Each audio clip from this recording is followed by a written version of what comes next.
Meditation is an art that we can cultivate anywhere at any time. It's not necessarily an action, something that we do, but rather a state of being that we cultivate. One of being completely present, completely in the moment. For this reason, meditation is not really an action, but a state that comes over us. What we do when we say we're meditating is some action to develop awareness, to develop the awareness of when our mind is being distracted, and using some technique to bring it back to the present moment. We use an object of meditation, be it the breath, a sound, a visualization, an image, a sensation. There's a whole myriad, a number of different ways, a number of different objects that we can use for meditation. And the idea is we use whatever object it is to fixate the mind on it. Whilst fixating the mind on our object of meditation, we're also cultivating the awareness of when the mind is being distracted. For example, I might focus on my breath. I can do that sitting, standing, walking, laying down. There's many ways I can be where I'm focusing on my breath. Whilst focusing on the act of respiration, my mind will start to wander. When it wanders, what I want to do is be aware that my mind has escaped me. It may be going to the future, it may be going to the past, worrying about what's to come or dwelling on something that's happened long ago. The mind is a very tricky mechanism. When I notice that my mind has wandered, I note to myself, I am thinking, I'm coming back. And I bring my mind back to the object of meditation, in this case, perhaps the breath.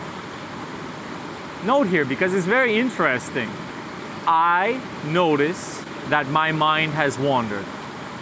There's so much profound knowledge within just this simple sentence, within this simple awareness. I noticed that my mind has wandered. I invite you to contemplate on that. What does it mean when you notice that your mind is somewhere that you are not? The mind is something other than you. I am not my mind. Where I am and how I'm doing is not necessarily where my mind is and how my mind is doing. So when I want to be focused on one thing, but my mind goes off somewhere else, it's a sign that I am not in control of my mind. Rather, the reactions of my mind are a byproduct of my environment, my situation, my experiences. And that reaction is not necessarily under my control. The key to success, and I really believe this, the key to success in anything in life, whether it's sport, relationship, studies, career, creating anything in the life, from abundance to love to success to knowledge, the key, the very key for success in anything is our ability to stay concentrated and focused on it. For this reason, I really believe that meditation and all of the yogic texts and scriptures and spiritual teachings throughout our history are teaching in one form or another that meditation leads to success. Whether it's communion with God, development of special abilities, or just running a company well, our capacity to focus, to concentrate, and to continue progressing along some path is the key to our success. This is why I really believe that meditation is the key to succeeding in everything. Yoga, the practices of yoga make everything easier. I've experienced this through my life. The more I'm able to focus, to concentrate, and to stick to any one thing, the better I will get at it. And I know it's the same for you and everyone. Certainly, we have greater affinities for some actions, greater skills or natural born talents for some things. Some of us are better at arts or music or poetry. Some of us are better at construction or building, some at learning, some at expressing. We all have gifts and talents. But to nurture and grow those gifts and talents to a very accomplished level requires discipline, concentration, and the ability to stay focused. This is exactly what the practice of meditation is.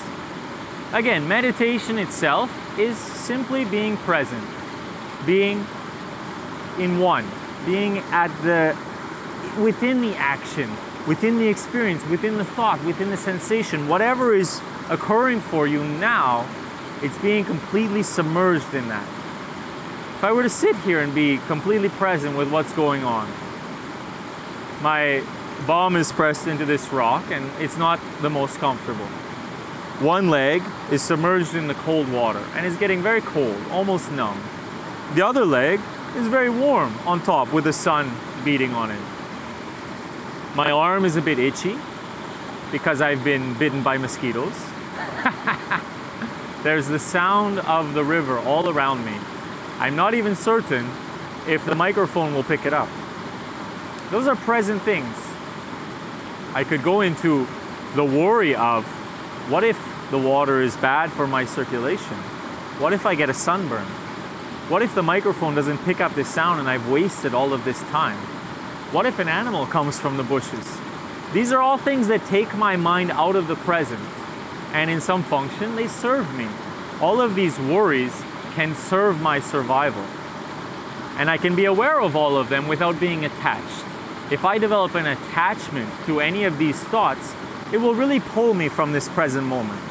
If I start to think too much about an animal coming from the bushes, I will no longer be able to express to you what I want to teach in this class. I might even get to a point of tension in my body, and my nervous system might get very prepared to fight or flight as I go into a state of fear, panic, or anxiety. It's very easy when the mind escapes that we lose our focus. What am I doing? Oh, shoot, I need to come back. And it's that constant distraction that prevents us from truly succeeding at anything in life. So the practice to get into the state of presence and to be in that flow, once we reach the present moment, it's very easy to go into flow. Again, whether it's sport or writing or poetry or running a company, when we get in the flow state, it's not thinking, we're just doing. It's complete present. An idea comes and it's immediately translated. This is all present. Presence doesn't mean that there's no thought, there's no idea. It means that they are harmonious with the moment and not taking you away to a place where you've lost your focus and concentration on what you're doing. What does it mean when the mind has escaped you?